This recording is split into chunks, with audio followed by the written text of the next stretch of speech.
Good morning, dear students. Today we will be starting a new chapter, that is cell structure and functions.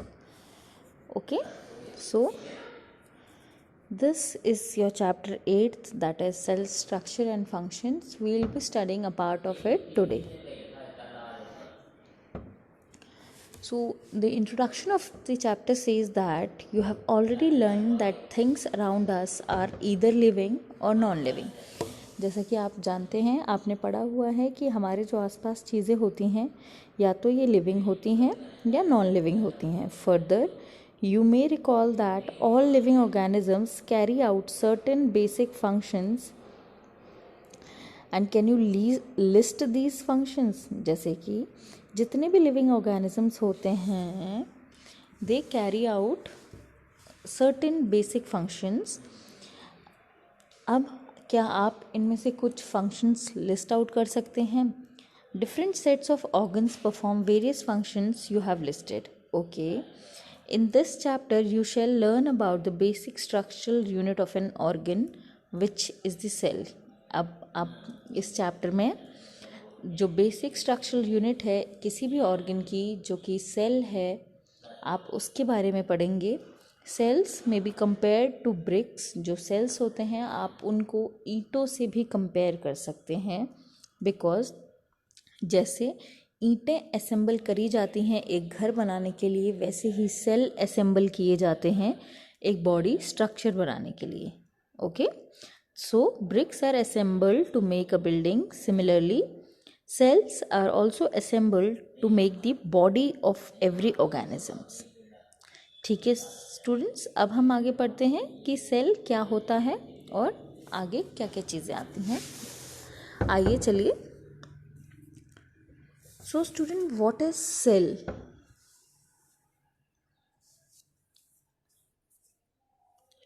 In biology, cell theory is a scientific theory that describes the properties of cell. Okay? The basic unit of structure in every living thing is the cell. यानी कि हर living structure की जो basic unit होती है वो cell होती है.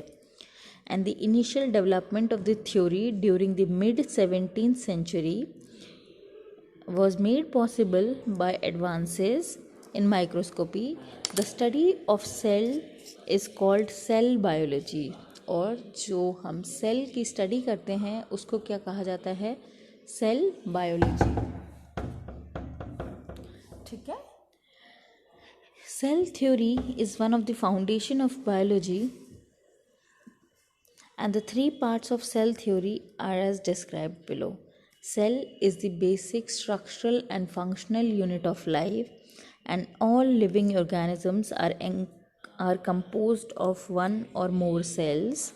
Okay, and the cell is the basic unit of structure function. जैसा कि मैंने आपको बताया था, cell is the basic structural and functional unit of a human body or any organisms. So students, I hope this portion is clear to you. Now continuing, we'll be studying about the parts of a cell. हमने अभी पढ़ा कि cell किसी भी organism का structural और functional unit होता है. अब हम पढ़ते हैं कि इस सेल्स के कितने पार्ट होते हैं. ठीक है. जैसा कि आप देख सकते हो, जो सेल है उसके काफ़ी सारे पार्ट होते हैं, और जो पहला पार्ट है that is your cell membrane. ठीक है, जिसको आप प्लाज्मा मेम्ब्रेन के नाम से भी जानते हैं. क्या कहते हैं जिसको? सेल मेम्ब्रेन, और जिसको आप प्लाज्मा मेम्ब्रेन के नाम से भी जानते हैं. अब ये सेल मेम्ब्रेन क्या होता है? The outer membrane of cell that controls the entry and exit of substances according to the requirement of the cell is called as cell membrane. यानी कि ये सेल मेम्ब्रेन वो आउटर मेम्ब्रेन है किसी भी सेल का जो किसी भी सब्सटेंसेस का एंट्री और एग्जिट कंट्रोल करती है. ठीक है. और you can say it as cell membrane acts as a door. जैसे दरवाजे पे हम किसी की एंट्री और एग्जिट कंट्रोल करते हैं, वैसे ही ये भी किसी ऑर्गेनिज्म में एंट्री एंड एग्जिट कंट्रोल करती है। ठीक है, I hope this is clear and you can see the picture. ये इस तरीके का होता है। Now moving to the cell wall, कि सेल वॉल क्या होती है। Cell wall is a part of a cell. It provides rigidity, support and protection to cell. यानी कि ये रिजिड होता है और सेल को सपोर्ट और प्रोटेक्शन प्रोवाइड करता है। It also gives shape and size to the cell. It is found in plants, fungi and bacteria. It also surrounds the plasma membrane. Okay, मतलब जो सेल वॉल है वो रिजिड है, वो सपोर्ट करता है, प्रोटेक्ट करता है सेल को, वो सेल को एक डेफिनेट शेप और साइज देता है। और सेल वॉल प्लांट्स में और फंगाई, बैक्टीरिया में पाया जाता है। And it also surrounds the plasma membrane. I hope this is clear. Let's continue. We will be studying about cytoplasm and nucleus, कि साइटोप्लाज्म क्या होता है और न्यूक्लियस क्या होता है। जैसे कि बच्चों आप इन डायग्राम्स में देख सकते हो, बिल्कुल क्लियरली मार्क कर रखी हैं ये चीज़ें, साइटोप्लाज्म और न्यूक्लियस. अब हम पढ़ते हैं कि साइटोप्लाज्म क्या होता है. So the portion of the cytoplasm lying inner to cell membrane but outside the nuclear membrane. यानी कि वो पोर्शन जो सेल मेम्ब्रेन के अंदर है but lying it is lying inner to the cell membrane but outer the nuclear membrane. यानी कि वो सेल मेम्ब्रेन के तो अंदर है बट न्यूक्लियर मेम्ब्रेन के बाहर है. यानी कि वो एग्जैक्टली न्यूक्लियर मेम्ब्रेन और सेल मेम्ब्रेन के बीच में है. जैसा कि आप इसमें देख सकते हो, ये जो क्रीमिश कलर है that is your cytoplasm. Okay, it comprises of gel-like substances that fills the inside of the cell. ये जो gel-like substances हैं, it fills the inside of the cell and it contains hereditary material. यानी कि ये hereditary material carry करता है. hereditary material वो material जो एक जनरेशन से दूसरी जनरेशन को ट्रांसफ़र करे जाते हैं. ठीक है. Now coming to the nucleus. Nucleus is the centermost part of the cell, or you can say it as it is separated from cytoplasm by nuclear membrane. ये cytoplasm से separate कर दिया जाता है nuclear membrane द्वारा and it directs all activities.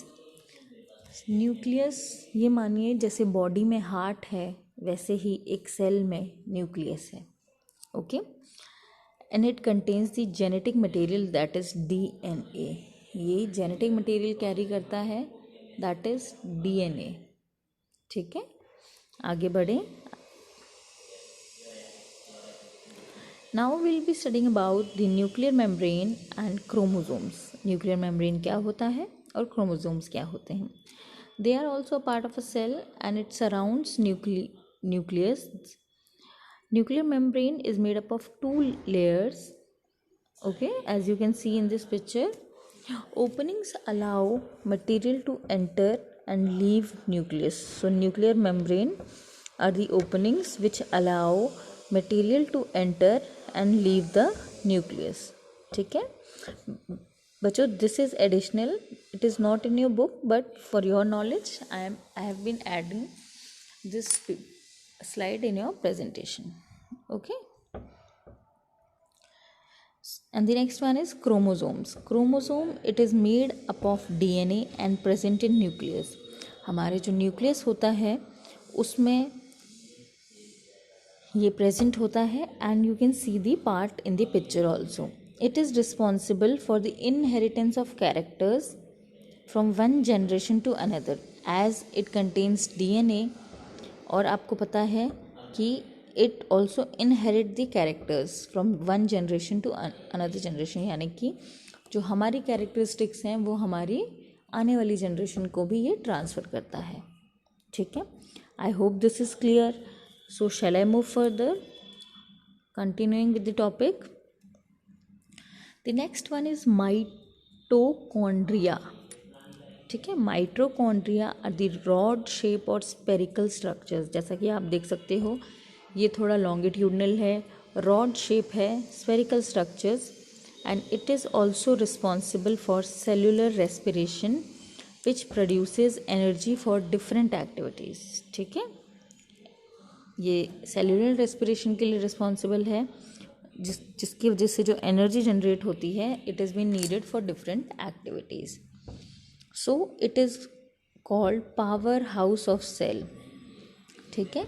Mitochondria याद रखना, it is known as the powerhouse of the cell and it controls level of water and other materials in cell. ठीक है. ये वाटर लेवल कंट्रोल करता है and other materials in the cell. It also recycles and decomposes proteins, fats and carbohydrates. Okay, it recycles and decomposes the proteins, fats and carbohydrates. So students, I hope this is clear, mitochondria वाला part. Now moving ahead to the chloroplast. अब ये chloroplast क्या होते हैं? ये chloroplast are the green coloured organelles which are present in the cytoplasm of plant cell. अभी मैंने आपको पढ़ाया था cytoplasm.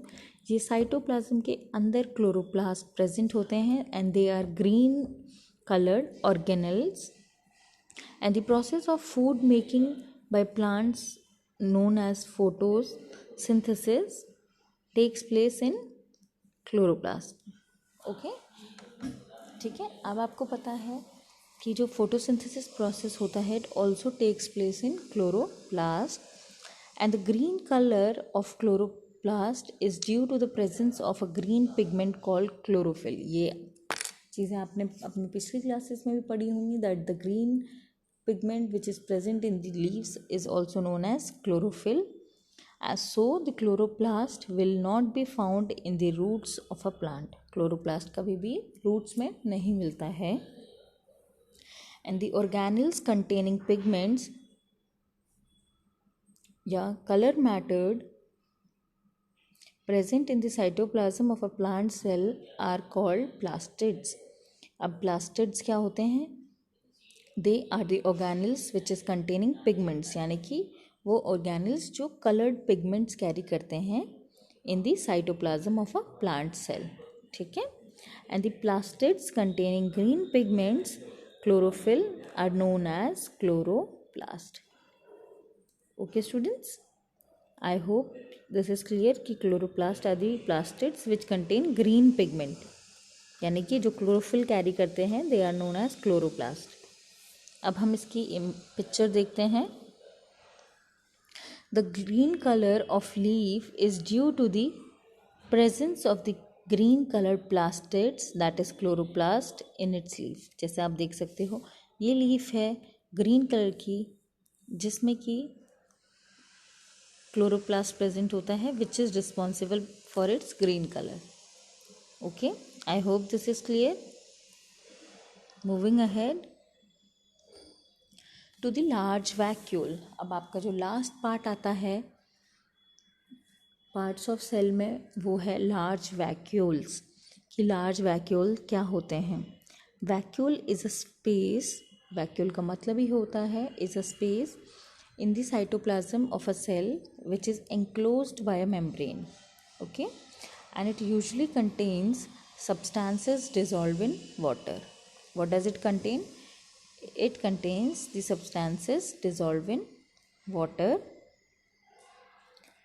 So they are the spacious space which has been present in the cytoplasm and which have been enclosed by the membrane, and generally they are dissolved in water. Okay. All the plant cells have a large vacuole. जितने भी plant cell होते हैं उनके पास large vacuole present होता ही होता है. The vacuole is filled with a liquid called cell acid which contains dissolved sugar and salts. जैसा कि अभी मैंने आपको बताया कि they are being dissolved in water, और जिस भी लिक्विड में वो डिज़ोल्व होते हैं they are called as cell acid which contains sugar and salts. Okay? And the function of a vacuole is to store various substances included waste products of the cell. और इसका function क्या होता है? It is been use to store various substances including waste products of the cell. इसीलिए ये इतने spacious होते हैं because they store the waste products of the cell. Students, I hope this is clear. आप सबको समझ में आ गया होगा. And in case you have any problem, you can ask me in the class. Okay, do listen to this video and ensure that everything has been clear with you. अगर कोई भी चीज़ नहीं समझ में आई है तो वो आप मुझसे क्लास में पूछ सकते हैं. So today we have studied about what is cell and what are the parts of cell. आज हमने पढ़ा कि सेल क्या होता है और what are the parts of a cell. अब हम अगली क्लास में आगे कंटिन्यू करेंगे, लेकिन उससे पहले आप अपनी बुक से इतना पोर्शन ज़रूर रीड आउट करें ताकि आपको और बेटर समझ में आए. ठीक है? I hope this is clear. Now this much for today. Thank you students for your patient listening.